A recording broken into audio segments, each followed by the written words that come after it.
They told us we'd be in there for 12 hours. A quick trip, the man said. Just keep quiet, stay low, and don't open the container for any reason. But that wasn't the plan. Not really. I know that now. I don't remember the exact day. The dates blurred together. What I remember is the cold steel floor and the smell, like something had died inside that box. Long before we got in, they loaded 20 of us into that shipping container. At night. No one spoke. We were all strangers. All sold on the same dream. California.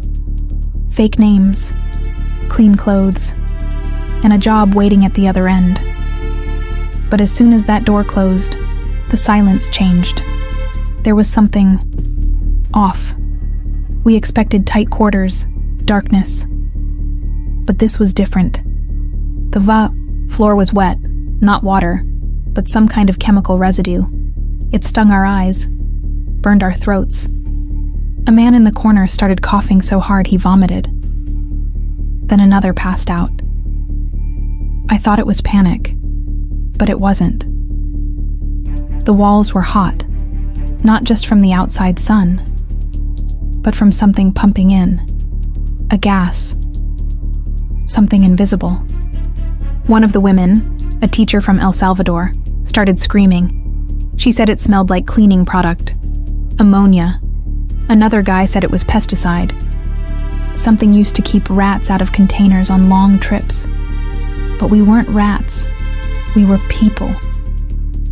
I pounded on the walls. We all did. No one came. Then, the banging stopped. One by one. I heard someone whisper. They were never going to open it. That stuck with me, because I started to believe it was true. People were fainting. One man clawed at the door with a broken piece of pipe. He bled out on the floor before we could stop him. I remember a girl, maybe 15, curled up by my leg. She was praying to a god I didn't know. Her lips trembled even when she passed out. I don't remember falling asleep. I only remember waking up in a hospital, hooked to a machine. My lungs shredded from chemical exposure. I asked where the others were. A nurse said I was the only one they found alive. And then, she said something that made my blood turn cold. The container was sealed from the outside, but not with a lock, with welded steel. They never planned to let us out. We weren't being smuggled. We were being erased. They zipped the body bag over my face, but I could still hear them laughing. They told me it was the safest way in. No dogs, no scanners, no questions. The smuggler looked me dead in the eyes and said, "You'll be sleeping through the border." He didn't say I'd be sharing that bag. It started at a funeral home, somewhere outside Sinaloa. The air reeked of bleach and mildew. They had a cold room full of real bodies, and a side room for people like me. That's where they laid me down, right on top of someone else. I asked who she was. The smuggler smiled. "Don't worry, she's not breathing anymore." Then came the zipper, metal teeth closing over my chest, my face, my whole world. No light, no air, just skin on skin, and the smell of something that wasn't fully dead. At first, I tried to stay calm, count seconds, 100, 200, 300, but the van shook, hard. Each bump shoved my face deeper into her neck. Her collarbone was cold, but not cold enough.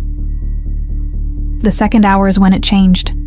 I felt it, a twitch, small, but there. At first I thought it was just the road, but then I felt her hand, curling, around my wrist. I tried to scream, but screams in a body bag sound like breathing. Then I heard it, a sigh, long, broken, human. Her mouth moved against my cheek. She whispered, "No one escapes." I lost it, thrashed, kicked, tried to unzip the bag, but there's no zipper inside, only silence, and her hand, still clutching me. Then, the van stopped. Doors, boots, voices. They started unloading the bags when they unzipped mine.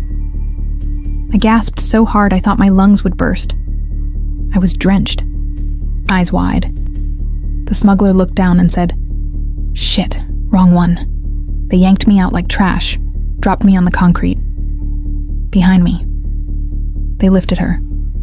Slow, careful, zipped her back up, and drove away. Later, I asked a boy at the safe house, "Did anyone else ever come in a body bag?" He looked down and nodded, said there was a girl once, made it all the way through, but she didn't survive the trip. Not the first time, not the second.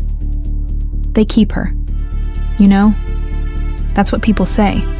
Use her for warnings, or rituals, or just to see who breaks first. Me? I still feel her hand at night, still hear her whisper, "No one escapes."